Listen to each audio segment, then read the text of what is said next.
শীতের একদম ফ্রেশ টাটকা মূলো আমি ছুলছি। দেখো আমি 3টে মূলো নিয়ে নিয়েছি। আজকে তোমাদের সাথে একটা যে রেসিপিটা শেয়ার করছি তোমরা পুরোটা দেখো। শীতের সকালের জলখাবারে কিন্তু এর থেকে ভালো আর কিছু হতে পারে না।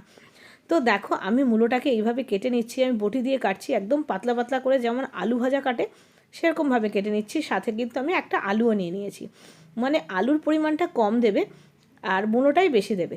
এটা হচ্ছে মূলোর চচ্চড়ি। এটা খেতে না ভীষণ ভালো হয়, আর শীতের এই টাটকা মূলো দিয়েই কিন্তু বেশি ভালো লাগে।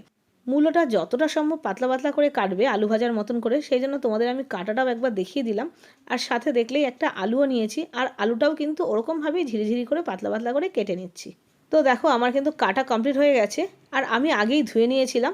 আর এগুলোও কিন্তু আমি ফেলিনি, মূলোর যে অংশটা থাকে গোড়ার অংশটা, তো সব সুন্দর করে কেটে নিয়েছি। এবার আমি দিয়ে দিলাম কড়াইতে সর্ষের তেল, আর ফোড়নে দিলাম কালো জিরে, আর দেবো কাঁচা লঙ্কা। আর কাঁচা লঙ্কাটা তেলে দেওয়ার সাথে সাথে ফেটে উঠেছে, তখনই আমি দিয়ে দিলাম আলু আর মূলো একসাথে।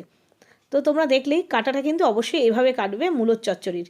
তো আমি এবার গ্যাসের ফ্লেমটা হাইতে রেখে ভালো করে প্রথমে নাড়াচাড়া করে নিচ্ছি মূলোটাকে তেলের মধ্যে।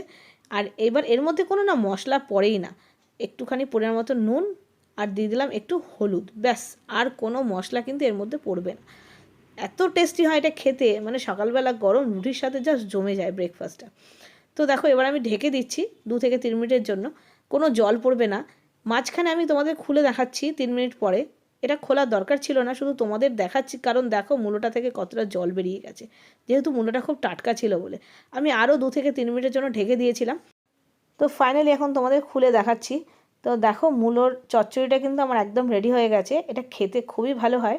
এখন গ্যাসের ফ্লেমটা হাইতে রেখে একটু নাড়াচাড়া করে নিচ্ছি, মানে একটু ভাজা ভাজা করে নিচ্ছি। আর সুন্দরভাবে গলে গেছে আলু মূলো দুটোই, কারণ খুবই পাতলা পাতলা করে কেটেছিলাম। ব্যাস আর কিছুই না, নামানোর আগে দিয়ে দিচ্ছি একটু ধনেপাতা, যেহেতু শীতের রান্না।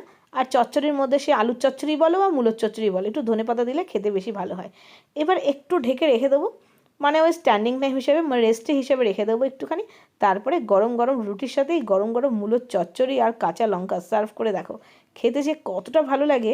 শীতকালের সকালে একদম জমে যায় ব্রেকফাস্টটা। তো শীতের সকালে এরকম টাটকা মূলো দিয়ে মূলোর চচ্চড়ি আর তার সাথে গরম রুটি, সকালের ব্রেকফাস্টটা কিন্তু জমে যাবে।